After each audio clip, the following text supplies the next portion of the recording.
There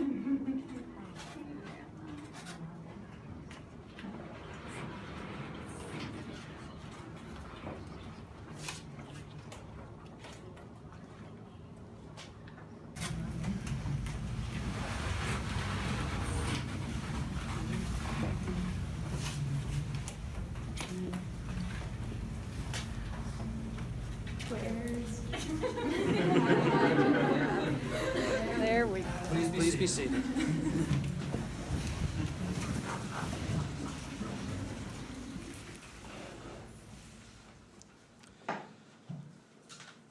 We gather here today to celebrate love, to celebrate family, and to rejoice as Josh and Leah join their lives together in marriage.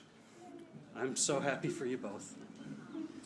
Please forgive me if I get a little emotional here. In just a few short minutes, I'm going to have a new favorite sibling.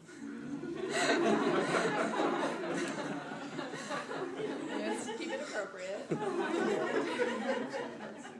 I'd like to thank everyone for making the journey down to Longboat Key and braving the Florida summer heat.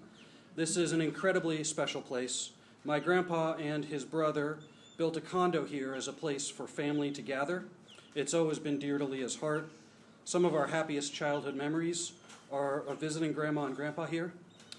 Leah chose to go to college nearby and developed even more of a history with these shores. Nobody would have thought that it was possible to make this place even more special than it already was. But then Josh came into Leah's life, and he proposed to her in this very spot. And Josh displayed this remarkable talent he has for taking something that seems perfect and somehow making it even better. This is a fitting place for Josh and Leah to take the next step in their lives together. And true to my grandpa's vision, there isn't a better place in the world to bring two families together. On that note, I'd like to begin with a short poem by Rumi. The minute I heard my first love story, I started looking for you, not knowing how blind that was. Lovers don't finally meet somewhere, they're in each other all along. Next, I'd like to ask Adrian to step forward. Adrian will be reading a poem by Rainer Maria Rilke called Pathways.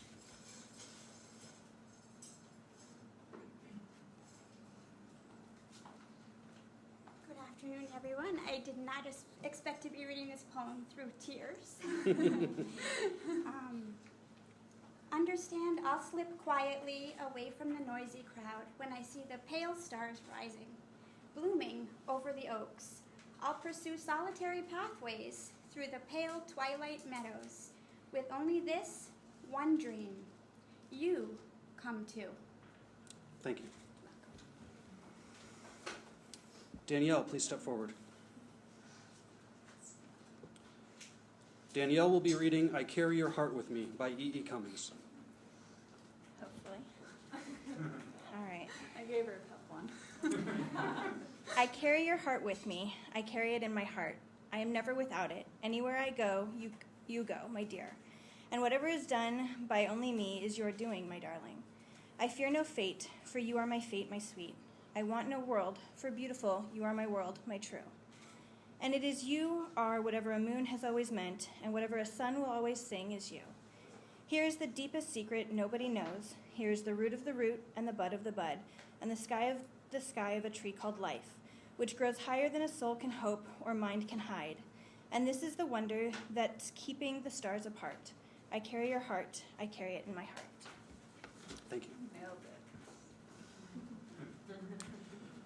Josh, you are unbelievably kind, incredibly patient, unfailingly optimistic. You're always able to bring a smile to Leah's face, and I know that you'll always treat her with the same level of care and attention that you show to me when you're checking my entire body for ticks while camping. She is a lucky woman. Seriously, though, I'm continually impressed, not just by how thoughtful and sweet you are, but by how unwavering your affection is. You knew immediately that you wanted to marry Leah, and 4.5 years later, you still look at her like she hung the moon. Except when the surf's up. Josh, you're an amazing person, and I'm honored to now be able to call you my brother. Leah, I've known you for a few years now. And I can honestly say nobody in the world could have possibly asked for a better sibling. But enough about me. Honestly, though, it's hard for me to put into words what you mean to me. I don't think I've ever actually had to articulate it, or even really tried to, because you always understand me, oftentimes long before I understand myself. Throughout my life, I've relied on you for support, for advice. I've learned so much from you, not just from the things that you taught me, but also by your example. Ever since I can remember, I've always wanted to follow in your footsteps. It may have led to some minor disasters in the kitchen before I learned that baking powder should be measured by the teaspoon instead of the cup. But it's also how I learned empathy, strength, perseverance, and adventurousness. I wouldn't be who I am today without you as my inspiration. Leah, Josh, both of you are incredible people. I know I speak for everyone here when I say that all of us are lucky to have you in our lives. And what's amazing is that you two are even more perfect as a couple. You've already been through so much together, and yet each of the challenges you've faced, your relationship has been made stronger. Each of you complements the other's strengths. Each of you supports the other's weaknesses. Except when it comes to using smartphones. You both need a little help on that.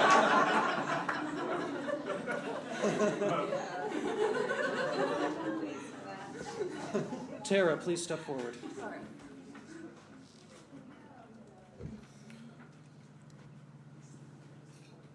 Stand between them. Here, Josh, we're standing up for this one. One of the bonds that ties Leah and Josh so tightly together is their shared love of water. So it was only natural to use what is closest to their hearts to perform this unity ceremony. Already in this bowl is water from the Connecticut River. Both Leah and Josh were born and raised in the same cradle valley of the Connecticut, yet another shared connection. And the water of this river has flowed through both of their veins their entire lives. Josh, Leah, today you open your souls to each other. You've chosen to symbolize this by combining the other waters you've collected during the journey of your lives. Josh, you bring water from the Pacific in honor of your formative years that you spent on Maui, and water from the Atlantic in honor of your most recent surfing trip. Leah, you bring water from the Mill River, which brought life to our town and joy to you year after year, as well as water from our beach at Longboat, where the two of you will begin your life as a married couple.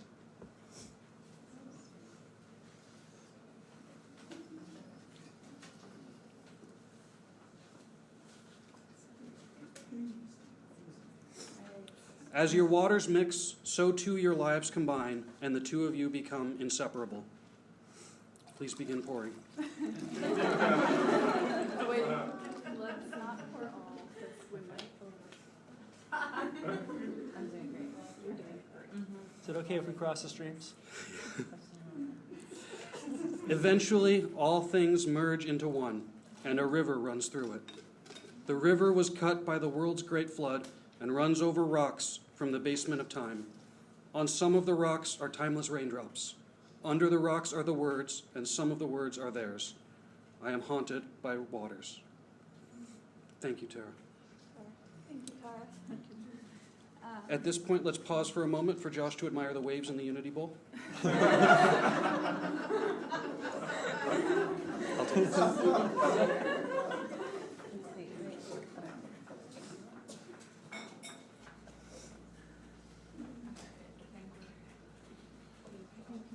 Remain standing, please. Oh, yes. I think it's our time to stand. Josh, do you have the ring? Hold it over your head. Huh? Hold it up high over your head. Spit on it. Everyone could hear that, huh?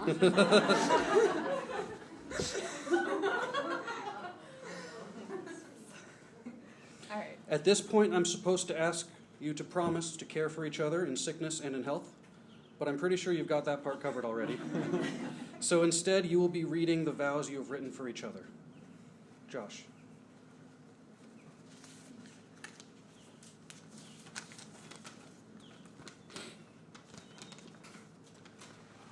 One of the great writers, Rainier Maria Rilke, once said to a young poet in the throes of military school, "How can we forget the myths of old dragons transforming themselves into princesses? Perhaps all dragons are really just princes, just waiting to see us, being beautiful and courageous." Leah, the moment I saw you, I was love-struck. Today, I choose you for my wife. One of your many wonderful qualities is that you have stood by my side, even when I was in the wrong. You never judged me. You simply supported me with all your might. I promise that my love will nourish you to fulfill your own life. And all that we cherish will see us past our frustrations. By our third date, we were both submerged in the chilly waters of New England in March. Given what we have endured, we can see each other past our personal difficulties. I take you with all my heart to share my life with you, to honor, listen, and support you at will, and to always love you. Oh, I got a bigger font copy. Joshua Bodie Copeland. I love you. So a couple of weeks into dating, you took me on a trip on a hike up Mount Craig. We sat on the ridge and looked out over the valley of your childhood home. And then you gave me my first official present. Chapstick. What more could I ever want? He already knew me real well.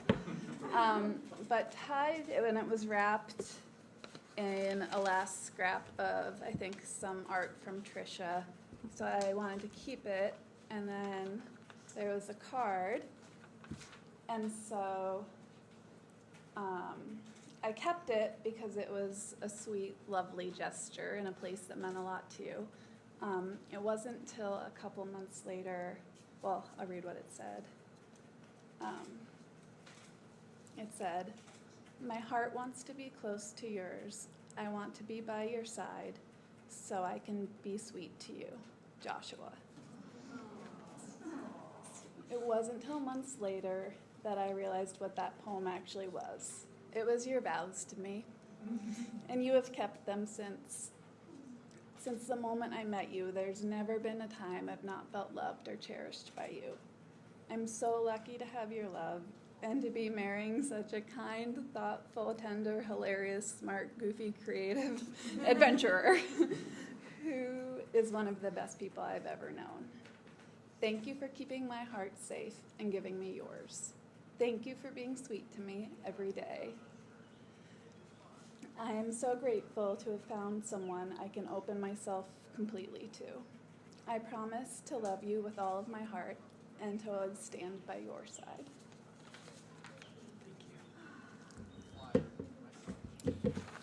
These wedding bands are a symbol of the vows you have just made to each other.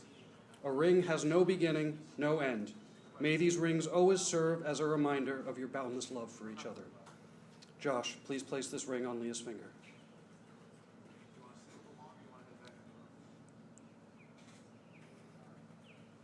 Leah, please place this ring on Josh's finger.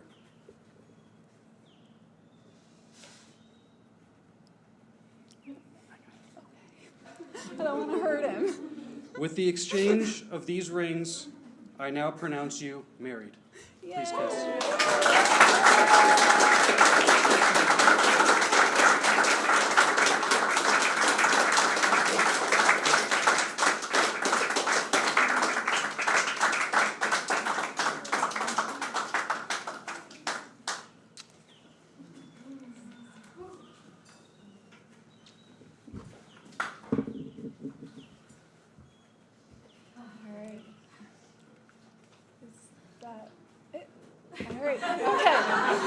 It's my first wedding. So we're going to exit. Music is on its way. You can just stand there and look really good. And another round of applause for the new Mr. and Mrs.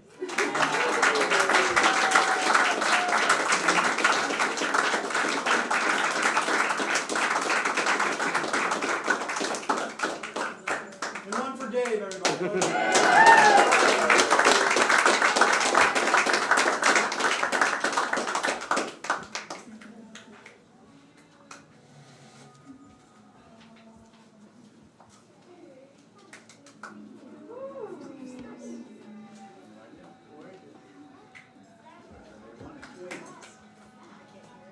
You all are welcome to go ahead and come in and enjoy some drinks, and there will be food as well shortly.